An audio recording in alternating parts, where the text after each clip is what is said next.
Hi everyone, welcome back. Today I'm going to be doing an ombre set. First, I'm cutting down my natural nails. Then I'm going to be removing the gel polish that I have on them. And when you're removing gel polish, you want to use 100% acetone because regular nail polish remover will not work.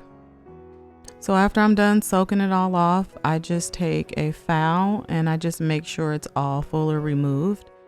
And now I'm going and I'm pushing my cuticles back. And I'm going to use the other side to use this scraper just to start scraping up some of that dead skin. Now I'm going to take my nail drill and I'm going to use this bit, which is really good for going in and cleaning around your cuticles. Cleaning around your cuticles is a really important part of the nail prep process when you're applying acrylic nails or even gel nails to your natural nail. So I just used some alcohol to clean off my nails, and here we are, we're nice and prepped and we're ready to get our tips out, and I'm going to start sizing them.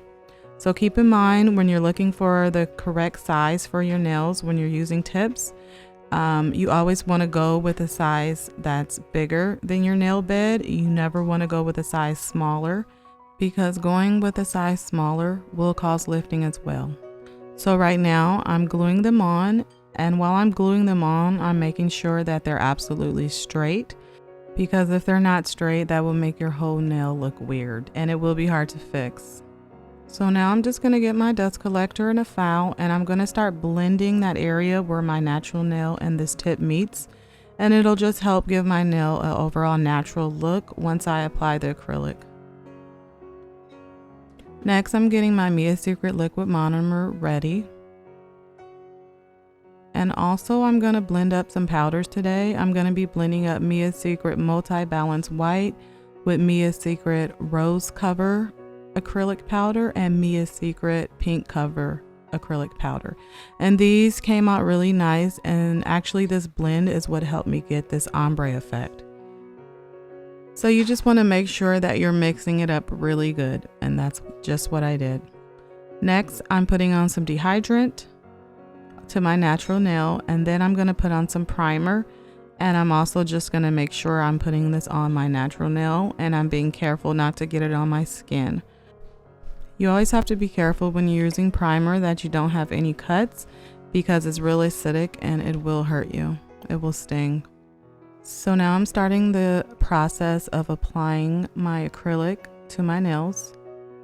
You want to dip it in your liquid monomer first, and you want to make sure you don't get too much liquid or too little, and then you want to dip it in your acrylic powder.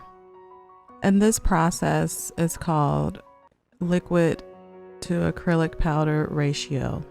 And it's a process and it's a skill that you'll learn as you go along. I'm still a beginner, so I still haven't got my acrylic to powder ratio 100% right.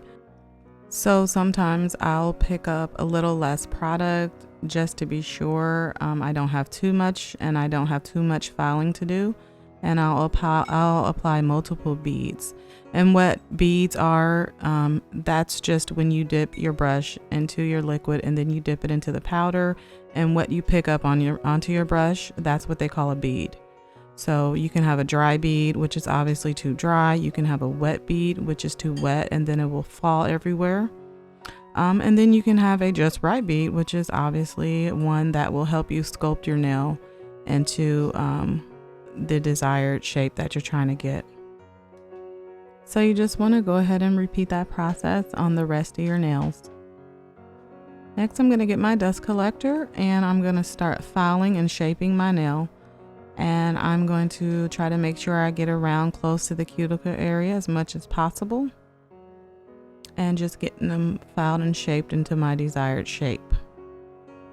Now I'm going to take my nail drill again, and I'm going to take my ceramic bit and just go around the cuticle area, and that way I can start blending in that acrylic that meets my cuticle.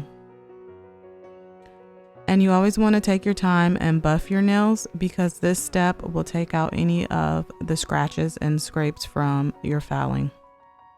So now I'm just going to clean my nails really good with some alcohol, because I'm going to apply a top coat of clear gel polish. So here's my final product. Ombre nails, Thank you for stopping by. Don't forget to like and subscribe, and I'll see you on my next video.